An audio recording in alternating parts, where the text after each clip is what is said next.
What is happening? It's your boy Roy, and it's another episode of Sync Gems. Pow pow pow! Surround. Today we have Ryan Dickinson in the building, in the show, in the whatever you want. Ryan Dickinson is an amazing individual. I'm so happy he is in my life. I've made a few tracks for him and his new agency. His story is amazing. From a musician to having a duo to realizing that Sync will get him more money than he will ever make in his duo to him being a coordinator. There are so many crazy stories in there that you want to keep an ear out for. It was an amazing episode. We talk about nitty gritty, but we also talk about the soul and what we need to do to actually keep going, keep moving in this industry. So this is going to be a great one. And if you want to support the podcast, please go ahead, like the podcast and subscribe, because this helps me know that this has value for you. Another thing is my PDF for 11 gems for a successful sync career is right below in the description of this video. Go check it out and get your free gems right there. Without further ado, Ryan Dickinson. Hey, Roy. What is happening? Oh, just hanging out for a chat. How you doing? I'm good. I like you. yeah. I can kind of say you're one of these people. I can kind of say you're already my friend, even though we talked twice, and I just feel a huge amount of affection when I speak to you. So first of all, thank you for coming into my life, for real, and I want to give the people background because our conversation started to go it can go from 0 to 100 real fast, but Yeah. I feel like let's break down your story before we start going to 100, if that makes sense. Yeah, of course, man. Let me see how far back to go. Well, I was a drummer, played in rock and funk bands, metal bands. Then I moved over to electronic music and went to university, studied music, learned production. Uh, at the same time, I was in a couple of different duos, but I was always working a full time job in sales and brand management, and always with a passion for music and wanting that to be my life. And yeah, as I mentioned to you about 15 years ago, I was in a duo, and we made an album full of music, and one of those got a sync, and that got us, what was really good money for us, considering probably 8 years of work in the duo and all the gigs and the releases and royalties or lack of, and et cetera, remixes, everything we'd done, and it was just small fry compared to this one thing. So I kind of realized that the party was over there, and I started turning my ship a little bit towards that. Um, then I continued working in day jobs, and then there sort of just became a point where I took 6 months off, went backpacking, kind of just thought about what I wanted in life and what made me happy. Kind of again what we were touching on before, and just realizing that I needed to finally just my day to day, my full week of energy and how I made my income. I needed that to be around music and sound, so I kind of thought deeply and longly about how I could do that, and I knew I didn't want to be in the music industry anymore. And I remembered, making money from advertising with my music on a sync. But at that time, I thought about TV and film. I love TV and film. There's someone that does sound in that. Like, it has to be. I'm literally watching a movie, going, "There's somebody that has a job, and that's what they do. It must be." Like, I didn't know what it was, but I thought about it, and I started researching, and I found audio post production and sound design, and research further. And I was like, this is actually a job. People turn up and get paid a salary and work their 8 hours, and they just do sounds and record voices and Foley and add explosions and all this sort of stuff. I was like, yeah, that's what I want to do. I want to do that. So I just started doing that for free, for cheap, for student films, anything I could get. Started putting together a show reel, and eventually I got a full-time job and moved from where I was in Australia at the time in Sydney. I took a job in Auckland, moved there, and started a full-time job as a sound designer. I worked at a video game company firstly. We all got made redundant 6 months later. And I had just been doing the LinkedIn hustle, I guess, adding people, connections. And through that, the head of production at an advertising agency called Ogilvy got in touch with me because he literally put in the search for LinkedIn, sound designer, Auckland. And I came up in the top three. And certainly I was not in the top three most experienced sound designers in Auckland. I just came up with a network, and he sent a message out to the three people, one of them being me. And I was like, I can come in this afternoon for a chat. And I turned up with energy and passion, and I didn't know quite a few things that needed to be done. But he was like, look, we can teach you those things, but like it's mostly about personality and energy and those kind of things. And also I had a show. I showed I could do the thing. And so I started with Ogilvy, then I moved to another boutique post-production house around the corner. And then I moved to Amsterdam, just wanting to change up my life, change up my location. I moved there and started freelancing. And there I was freelancing for a bunch of different places and went around in person. As I mentioned, kind of how I guess we can go into it a bit more later, but go around in person to every music agency, music house, post-production place I could find. And got myself enough freelance work to keep going there. Moved back to Melbourne to start a company called Squeaky Clean as a sound designer there. Moved back to Amsterdam in the middle of COVID. That was for a personal reason, and there I started working with a company called Massive Music and as a creative director, which was a role I didn't really know existed, and that was within advertising, working on sonic branding, and again something I'd never really done before, but having sound design experience and music composition experience, all these things come together, and working with composers. And that's where I was for the last 3 years. I worked with them in Amsterdam, then Sydney, and then Singapore, where I still am now. But just gone back to doing my own thing again a few months ago. So it's a long thing. I know it's a windy road, but that's roughly me. Oh, I lost you there, dude. My bad. I muted Gotcha. myself because sometimes the dogs go off. Mm. What? So a lot of things kind of come into to play here with you and in general. One of the things that came up was going up in person to people and Mm. them feeling your energy, and I feel like that's an important thing to touch on because it's the reality is moving to more of a virtual remote things. Mm. And as people are feeling like its connection is less significant, it's so interesting because it feels like it makes it all that more important and unique. Yeah, it's so important.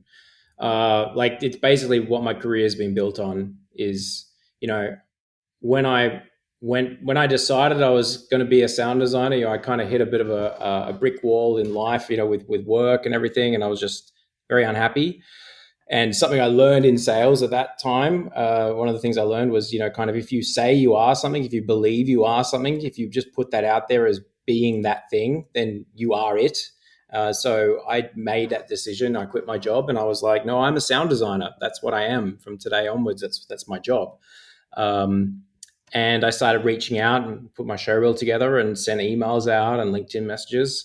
And I just wasn't getting much, if any, replies from anyone, even though, there was good work in there, but, there was a lot more experienced people out there. But even to this day, when I reach out to companies for different reasons, even now with a lot of experience under my belt, I mean, you're just an email in an inbox, in a very full inbox. And what problem are you solving for them with the thing you're bringing? They've probably got 10 people that can do the thing you're doing.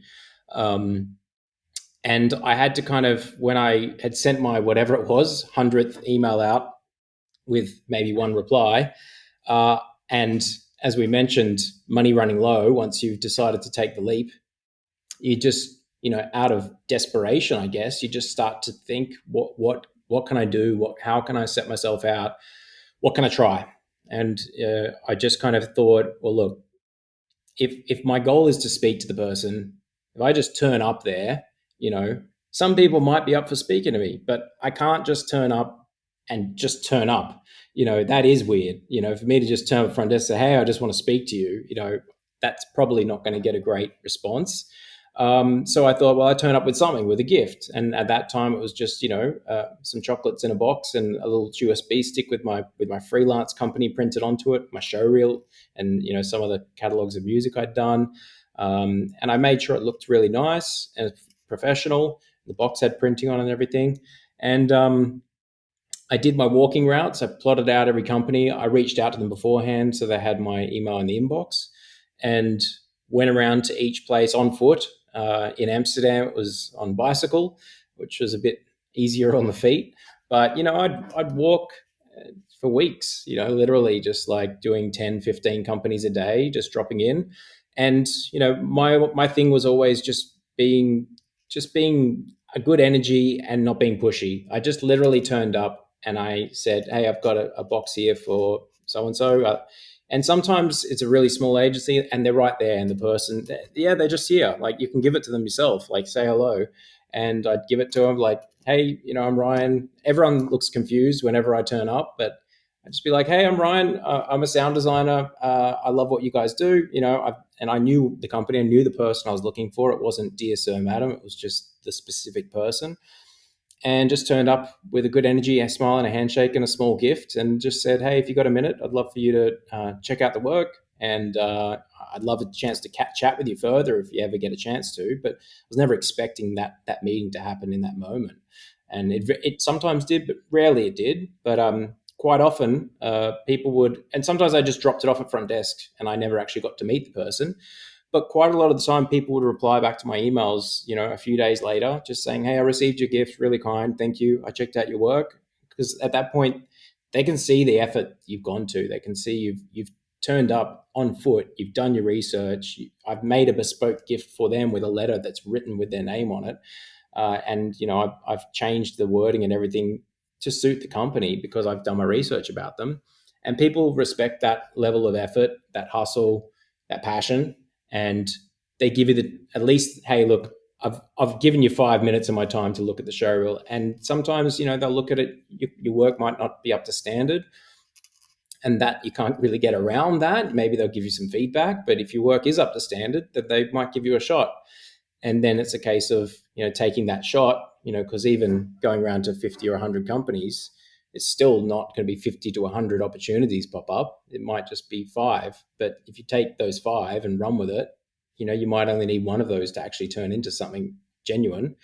And that's kind of what I've done. I've just done it on a large scale, like a lot of people, but with a very personal touch and with a lot of effort and care. And I don't get much energy from sending out 100 emails and getting a couple of replies, but I really do get energy from walking and being in the place that I want to work with and seeing the people in the moment and Mm. getting out for a coffee with them and interacting with humans and a handshake and giving a gift and brightening up someone's day, in whatever that gift is. People have a bit of a laugh and a smile and they just go, oh, great, nobody does this. This is awesome. So Yes. that's the approach there that I've taken.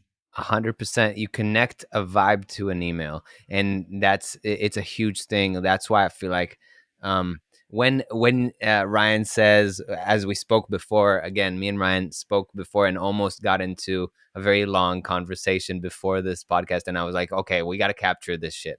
So as we spoke about before, um first of all, the even the LinkedIn message that Ryan sent me was just so different from anything that I would receive before. And it just shows to how much intelligence. I think you have something that is probably a combination of your sales training, your human interactions, and just your experience in life. And it comes forward, and it kind of it gives out the vibe, and it's so crazy because it's just a message, right? So that's kind of something that came forward as you were sending me the message. And another thing was that came up for me was the reason that I feel like my mood dropped when I came back from LA, which I've spoken about in the podcast, was the reason that the main reason was that I could feel people's vibes. I can see if I want to work with them. I could see if I vibe with them on a personal level, if I want to do something with them. Like there are people who I met who I'm like, I know we're gonna do work together just because of how successful we were in talking shit for an hour. Like Yep. I was chopping it up with a guy that's also has an episode here, and we talked about samples for maybe 30 minutes straight, just out the bat, without even like engaging in a real conversation. We were just speaking about samples, Mm. and turns out he was who he was, but it, it was just who he was just a little detail. And when you're sending an email to a supervisor, it's like the reason sending emails to supervisors isn't successful is a twofold. First of all, because they get so many emails. Second of all, because you know exactly what you want from them, and it is covered by so many things, and them rightfully so being protective of their space and time, because they only have that much of it. And when you meet them in person and you go and have a drink, and you talk shit to them, and you just like have established some sort of a little relationship with them, even if it's just through them seeing you interact with other people, it impacts people more than an email. So I that's why I'm making this really long comment, because I really appreciate what you said about that. Yeah, and that's the thing. Like whatever the method is, or however you plan to attack that, the goal is to just have an energy interaction in real life if possible, or a video if possible. But the thing is, if you're throwing the request of a meeting at someone who's busy already and they don't know you, like, you got next to no chance. You can ask; they might be up for it, but you know if I just kind of was there and dropping something off and just needed their attention away from their screen for 3 minutes, everyone can usually do that, and at least just catch an energy, and then they usually make a decision in that moment, I feel, or based on my outreach, as to whether they are willing to give up some more time, willing to come back for another chat, for a half-hour chat, maybe sit down, come to the office, and I completely work around anyone's schedule, just kind of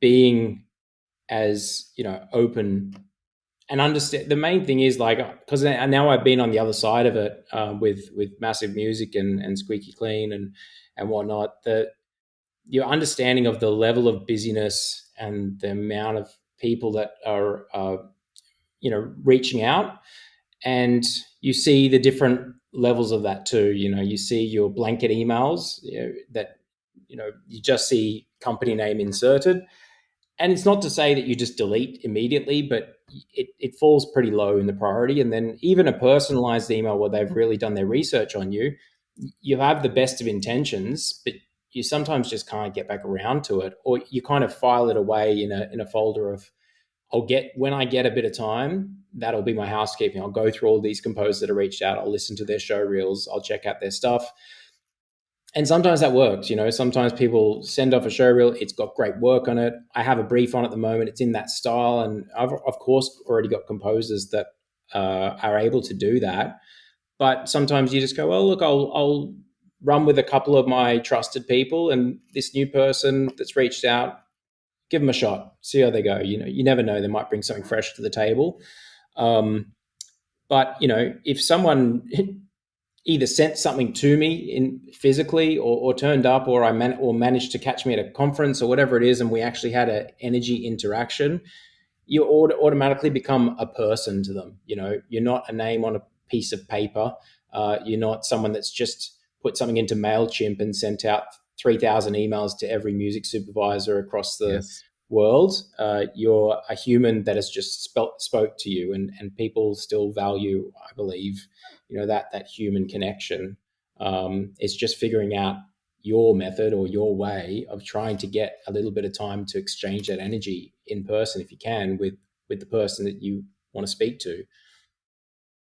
Yeah. So, okay. So, something, a bit of a curveball, maybe not a curveball, but how does your, now that you're starting your own thing, right? Like you're starting your own thing of pitching other people's songs, and you're getting into One Stop. It's actually called One Stop. And w- w- what does that look? What does the back end of something like that look for you, or let's say a library or somebody with a catalog? How are you able to, um let's say I'm one of the artists that makes music for you, how are you able to access it quickly, if that makes sense? Like logistically, Yeah.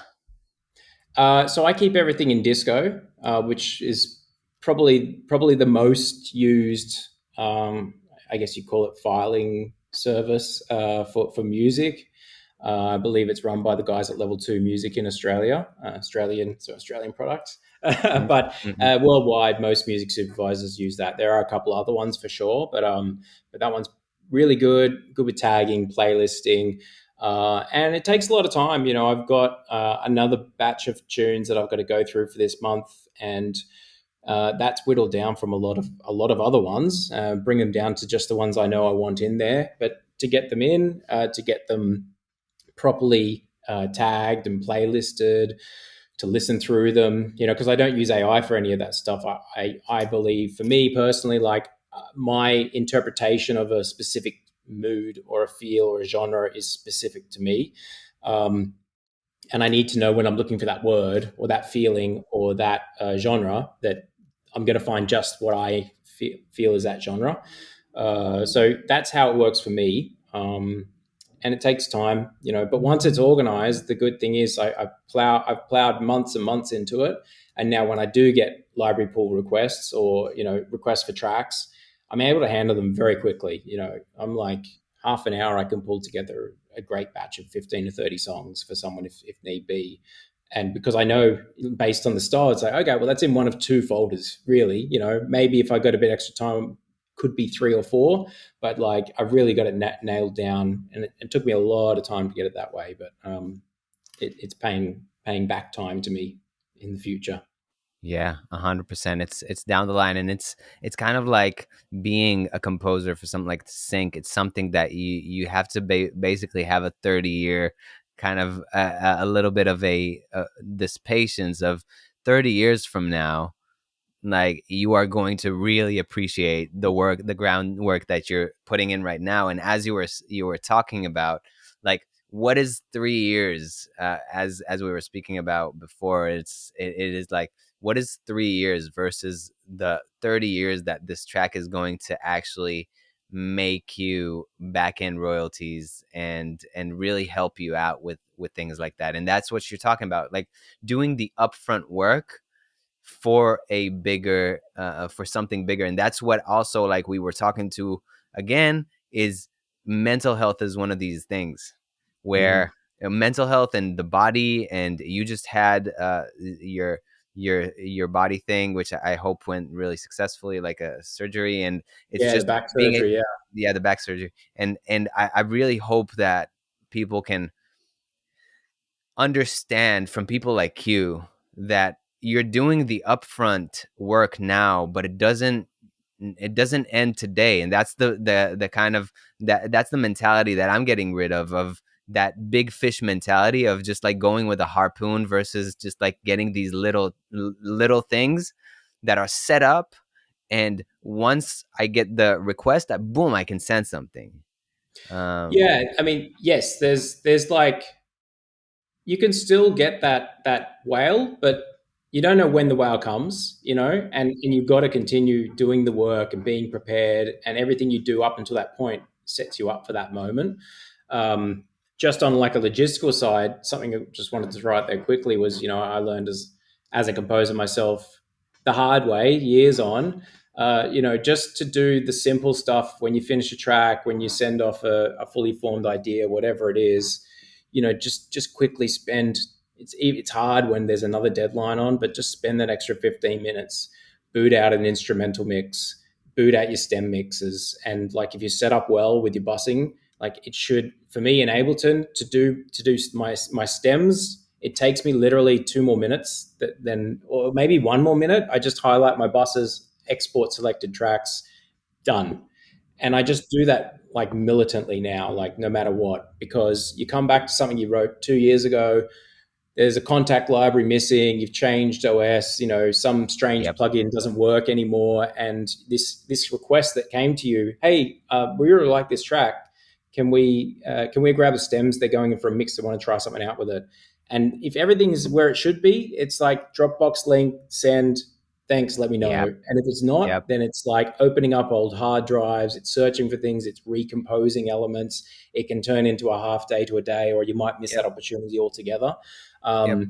And I've got previous releases that I have, and we went to a studio and mixed down. And in some cases, I got the stems, and other ones we didn't. And in the ones where I don't have the stems, it's not to say it's completely never going to be used again. Just makes things a lot more difficult. It's generally something that gets asked for if something's going final. If they're going in for a mix, they want to have the ability to get under the hood if they need to. So just doing that, I would say any composers that are not doing that at the moment, please make that your workflow part of Do you it. serve it? Do you save it on a hard drive or on Dropbox? What's your favorite method? Yeah, Dropbox. I Okay. have all my Ableton sessions on Dropbox, and I just save everything I leave everything in the cloud and just keep my current sessions locally, Yep. so I don't have to chew up too much hard drive space. And then I have my samples backed up on a couple of different external drives. Um, that's work, and also some go to ones locally. But Dropbox is great for me. No matter what happens, if my laptop melted down this minute, I would lose nothing. It would just be Yep. annoying. It would just take me a bit of time to get the programs up and running again. But I wouldn't lose a session that was critical to me. Yep, that hurts. It hurts. It hurt to listen to you because even like talking to you, it's like I sent you stuff where I was like, man, I literally a hard drive with the song you wanted broke down, and I love that song too, and it's just like, man, I okay, yeah, we can go in maybe with one of these AI and separate vocals from instrumental. It does it pretty well, but Mm. having stems just like exported without any need for any machine to do it is the go-to. It's like it's yeah, it is. You touched on a big thing because I've produced, I believe, thousands of tracks in the last few years, and it's just like I don't have the stems for a lot of them. Reason being, some of them are shit, but like what it's what's what's the worst thing that can happen? Like I maybe put it in a non-exclusive library somewhere and just let it live somewhere and potentially make me some money. Where right now it's just sitting on a hard drive collecting dust. So that's huge, man. Yeah, or it could be that, the track itself wasn't great, but you had some solid beats in there, and someone's come asking for something in that style, and you've got limited time. You just drop the stem in. It's happened to me. I just dropped the stem in from a previous track. It's like, okay, great. There's a really fully formed, great sounding beat that I spent a lot of time on, and now I'm going to work on a totally different melodic vibe for this one, and I'm Yep. kind of halfway there already. But yeah, the point being that if you have your buses set up correctly, and that's another thing, like um, getting good, giving some love to your templates, because in at least in the side that I work in, bespoke music for advertising, the deadlines are really fast. We're kind of working on ideas that need to be sent off to client probably 48 hours, 72 hours later. And, in the first time I got thrown a brief, it was like record trumpet, vocals, and write a track for 30 seconds, and I need it back tomorrow afternoon. It was like, what? Like, but and I made it work. But then when I'd done a few of them, I kind of saw, okay, if I have my template set up really nicely, I've got my buses there, I've got the tracks that the kind of mono stereo tracks I would normally go to. I've got my drum racks. I might even have VSTs loaded up, and all my go-to compressors and EQs and master chain is Yeah. all there, and maybe all just switched off. But it's all there. I don't have to, just those few seconds it takes to do each one of those tasks. When you're really working to a very short deadline, you can save yourself quite a few minutes or hours, and they really matter. And being able to just set yourself up in a way where you're working faster and able to throw more ideas at something. The more ideas you can throw at something, the more chance you're going to land that seed that's just got the vibe that you're looking for or that they're looking for. Every time I got an opportunity, I'd work my butt off and do 3 or 4 ideas and send them off, that were pretty well cooked. And they might only present one of them, but often the third or fourth idea I came up with was the one that actually got me a final fee. But yeah, so I think we took a little bit of a detour there, but No, they're all that's kind of nuggets of that's information that I think are really useful. it is very useful. And I'm gonna ask, like, I'm gonna take it back to as a music coordinator. What do you feel like? First of all, what did you do as a music coordinator? What does that mean on your Mm. end?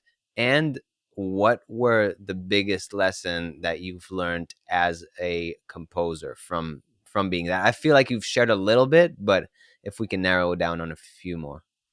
Yeah, so at Massive Music, I was a creative director, and what that entails is, and I kind of learned one of these skills from my sound design years, really, which is taking music and sound uh, briefs or requests or feedback from non-musical people, being creative directors or producers, agency side or production houses or directors. Sometimes they're very musical people, and sometimes it's just they like music, but they don't really know how to talk about it. And learning how to translate that into music language or specifics, semiotics of music, how things within music make you feel, and knowing Yeah. what those triggers are to get there. Um, so I would take a brief from a creative director, say at an agency. They might have a specific track that they're after, or a vibe, or a range of tracks that are kind of painting a mood they're looking for. And we'll go back and forth sometimes with a bunch of different references till we find something that really feels kind of right for them. And once I got that, I have a bit of a think about the composers in the database and who specializes in those genres. Some music houses might have one or up to 6 or 7 composers in house, and they may take care of everything. And those people kind of need to be more like Swiss Army knives and wear many genre hats. The way we worked was more like with a database of freelancers, and really trying to nail down what everyone's specialty was, the instruments they played, the style they could do. Of course, people could do more than one genre, but someone that is, a trap god is less likely to be, a whimsical orchestral composer, and you would never really go to the same person for those 2 briefs. Yeah. So you think about the people that would suit it, reach out to them, and you might brief it'd be a handful of different composers, each with a demo fee, and there's a final fee on offer. And then they'd send me the initial idea. I'd give them feedback, back and forth, maybe a couple of times, and get it to a place where where I'm hearing what I think we need to hear. Present that to client.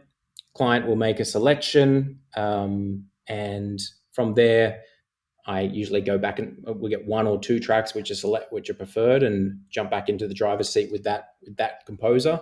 I might take the stems off them at that point and just do the changes myself, because it's things that I know how to do as a music Yep. composer myself.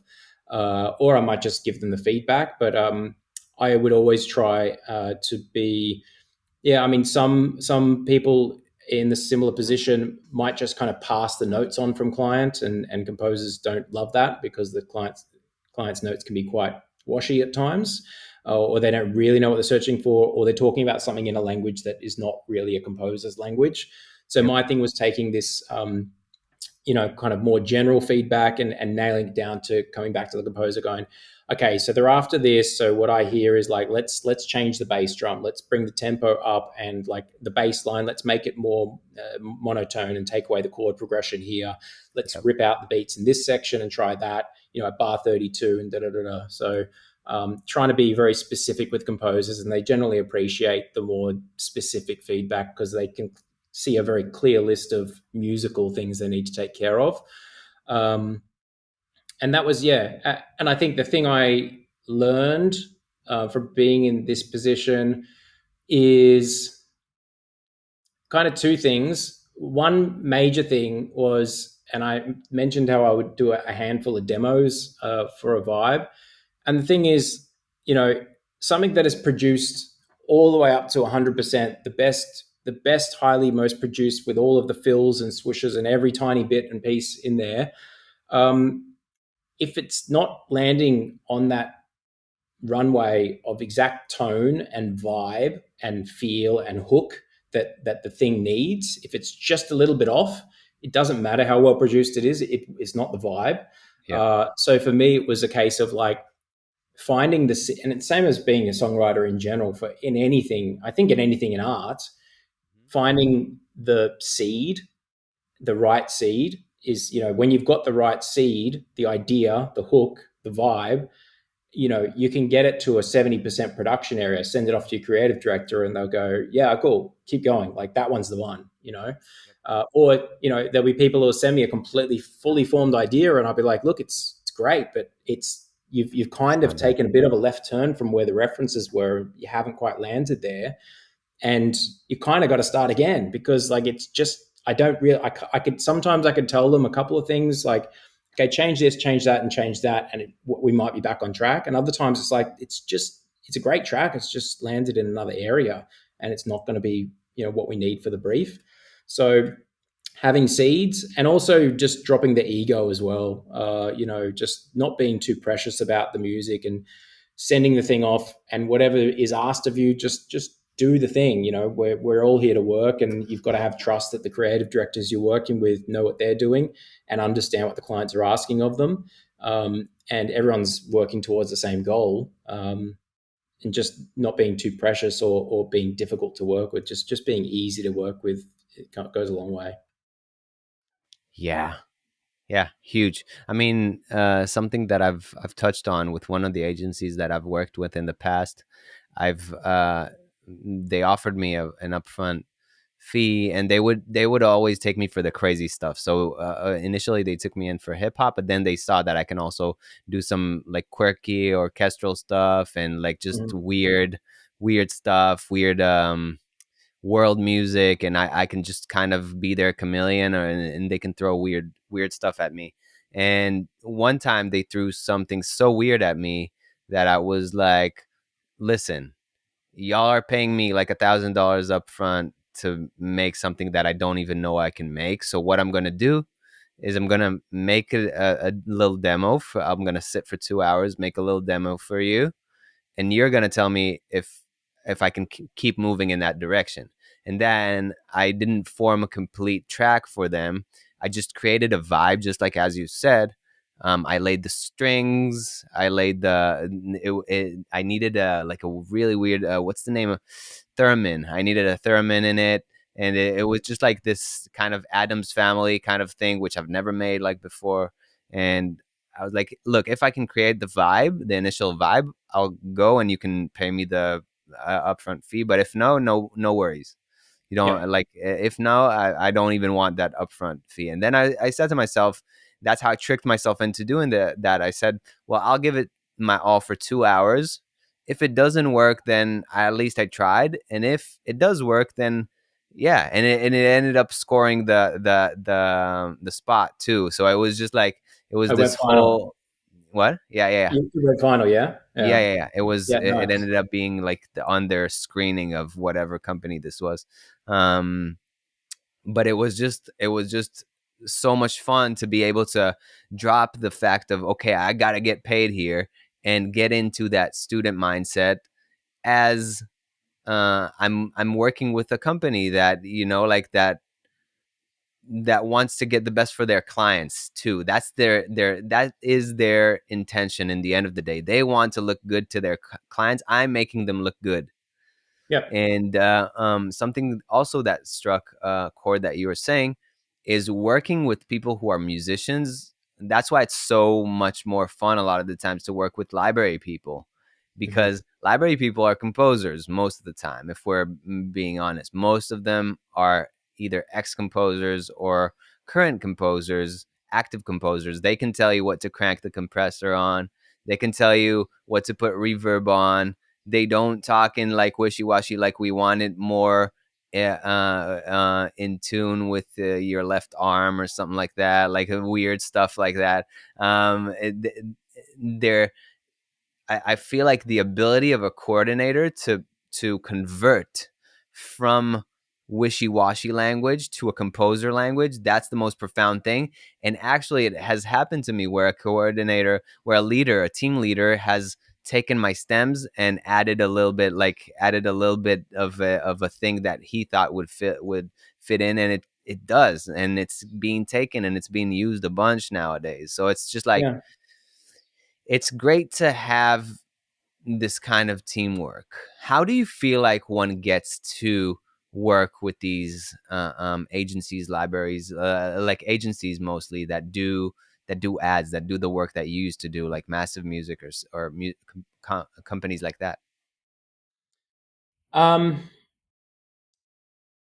I mean, a lot of the times, the composers need to have the intent to want to work in that area. Sometimes you'll find, sometimes I'll like say I need a bass house track, and I know a great bass house producer, and they don't do ad work, but I know that they'll be able to do that style, and it takes me maybe a brief or two to explain how things work. It's not wildly different, and also just the expectations and the speed that they need Yeah, to work at, and also as we mentioned about being open to feedback and being responsive and just being there and professional, just being available when needed, um, and dropping the ego as well. And not everyone transfers over to that world of like a composer for TV, film, advertising.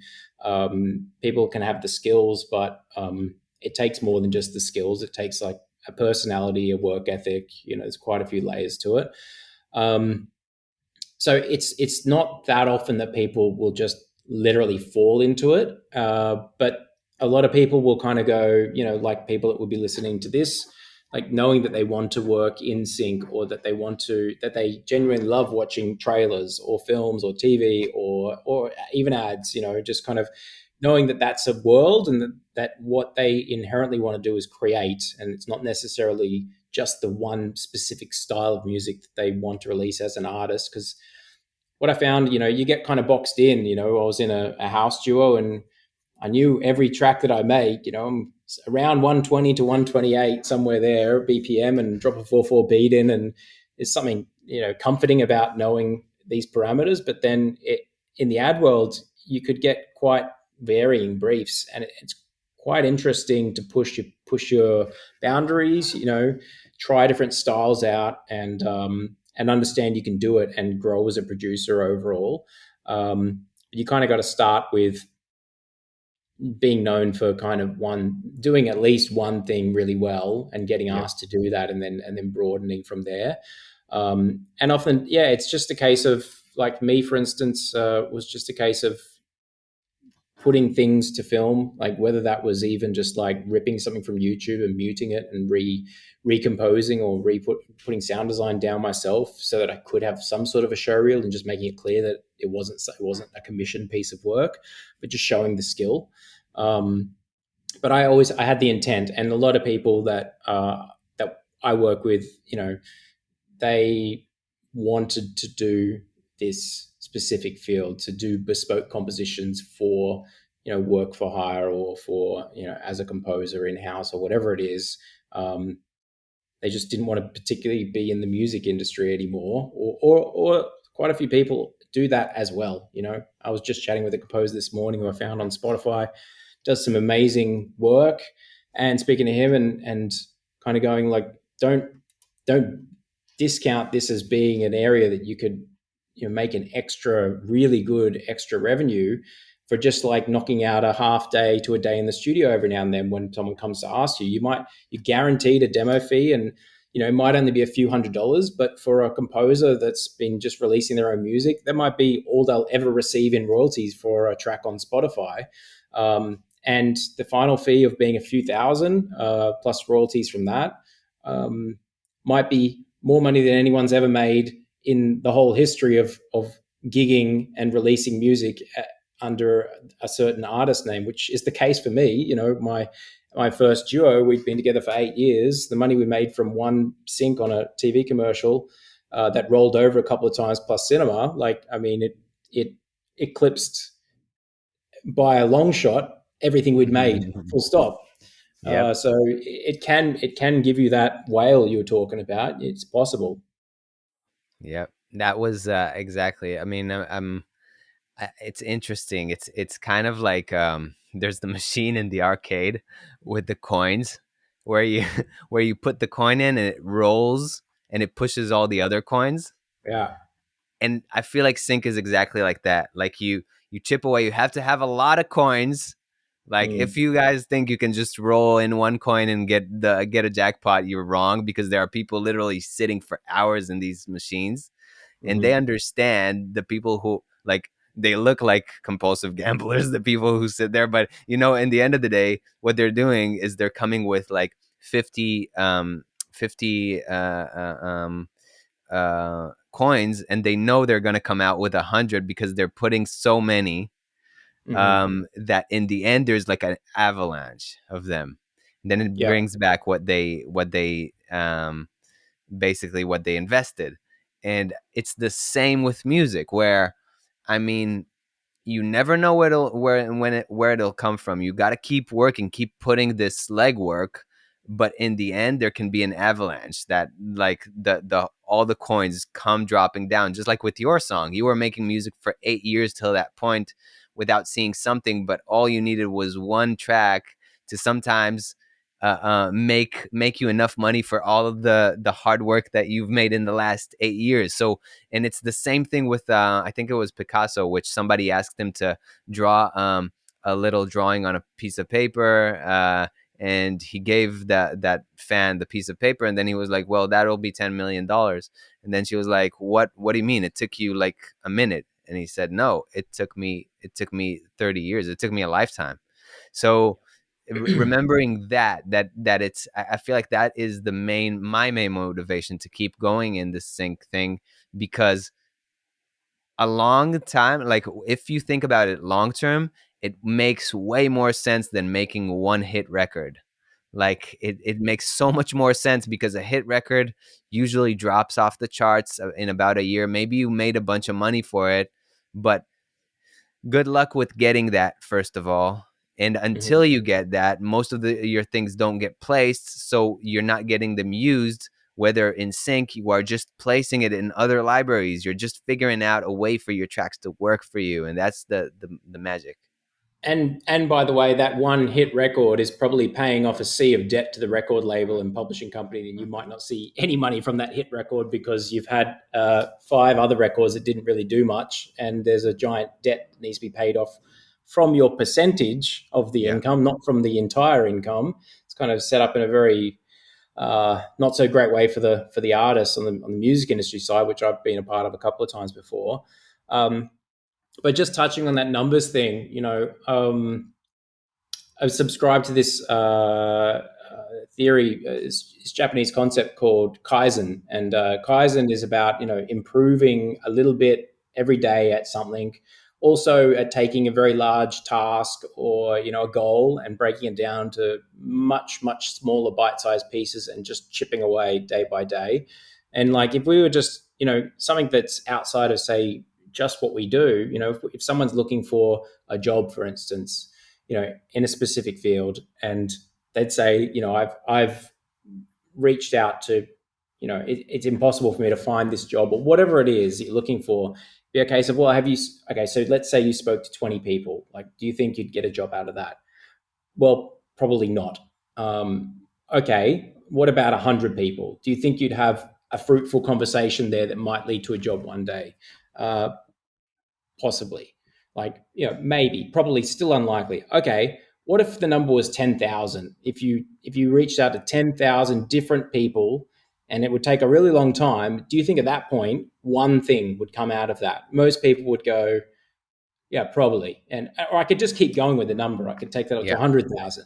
But at some point there's a point where everyone can go, well, there's a certain level where you just can't deny that something would happen at that point. And then it's just a case of, being committed, staying on the path and just putting in those numbers, and it eventually comes, whatever it is that you're chasing, whether that's a sync in music, whether that's a certain amount of royalties, whether that's just a full-time job. It all becomes a numbers thing at that point, and it's just a case of, yeah, some things are very low chance, and obviously some people are disadvantaged from others. I'm lucky I was born in Australia. I wasn't born wondering how I was going to eat, or if I needed some piece of equipment, I was able to get that. So people are at disadvantages from others, but with the right attitude and just staying on the path and being passionate and chasing towards that, it might take, yeah, it could take 10 years, but like, if you don't ever stop, like, it will happen at some point. Yeah. That's huge. I think, well, that'll leave the listeners with more. And I feel like because we're so close to each other, we're literally, I don't know if, yeah, we're an hour away from each other flight. Yeah, So I love Bali. I am going to get a new Mac in the coming months, so I'll probably do it in Singapore, and we'll chop it up in real life, either on air, like on podcast or not. Like we'll make that happen, because I feel like you're a soul that I need to see in real life, and I feel like you're one of these people that I feel like I've met already, Mm. so it makes sense. Um, what is maybe a last piece of advice you'd like to give composers, and what's the best way to connect with you? Piece of advice for composers. I think, like, we more or less covered it. It's uh, staying, like, keep fo- if keep focused on the style that you like. One of the things for composers is people sort of go, I can make anything, and it's relatively true, I guess. But the best thing to do is, like, well, what do you really enjoy doing? What are you best at doing? Like, what's the style that really is true to your heart? And focus on that. Like, be that, and also be open to other styles. But um, for a creative director, knowing the tag that the composer has, like, that's my trap person, that's my classical person, that's my house person, that's my rock person. Like, knowing that, I'm unlikely to ever go to one person for a range of different briefs. So realizing what your niche is, and being known for that and being proud of that is a really good thing for people on this side of the industry. Be a nice person to deal with, be accountable, be professional, don't leave people hanging, and that stuff's really important, I find. And everything everything in life is like a test. Whatever the person you're chatting to, you don't know who they know in what way and how that leads to an opportunity. Just show up and be professional, and put your best into every opportunity you get, even if it's not an opportunity, because opportunities come disguised in many different ways, and you just don't know until you've put your best foot forward. um, so that's what I'd say to composers, how they can reach out to me. The One Stop Library, if they want to get in touch with me, you can find me on LinkedIn, Ryan Dickinson, or info@onestopmusic.com.au is the email address, and they can send some tracks over for a listen, and I can let them know the deal of the library. It's a non-exclusive library, so yeah, happy to chat on that front.